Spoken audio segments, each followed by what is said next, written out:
बहुत समय पहले एक छोटे से गांव में एक घना जंगल हुआ करता था। उस जंगल के बारे में कहा जाता था कि वहां एक चुड़ैल का वास है। गांव वाले रात के समय जंगल में जाने से कतराते थे। जो भी वहां गया वह या तो वापस नहीं लौटा या फिर डर के मारे अपना होश खो बैठा। चेतावनी का उल्लंघन। एक बार गांव में रमेश नाम का एक युवक आया जो इन बातों पर विश्वास नहीं करता था। उसने गांव वालों की कहानियों को मजाक में उड़ा दिया और खुद जंगल में जाने की ठान ली। गांव वालों ने उसे बहुत समझाया पर वह नहीं माना।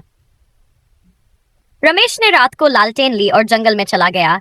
जैसे जैसे वह जंगल के अंदर बढ़ता गया, अजीब सी आवाजें और ठंडी हवा उसे महसूस होने लगी।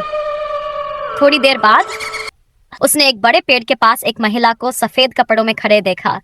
वह महिला बेहद सुंदर थी पर उसकी आंखें अजीब सी लाल थीं। रमेश ने उससे बात करने की कोशिश की पर महिला बिना कुछ बोले उसकी ओर आने लगी। सच्चाई का सामना। जैसे ही वह महिला करीब आई, रमेश को समझ में आ गया कि वह कोई साधारण औरत नहीं बल्कि वही चुड़ैल थी जिसके बारे में गांव वाले बताते थे। वह डर से कांपने लगा और भागने की कोशिश करने लगा, लेकिन चुड़ैल ने एक भयानक हंसी के साथ हवा में उड़कर उसका पीछा करना शुरू कर दिया। भाग्य का फैसला।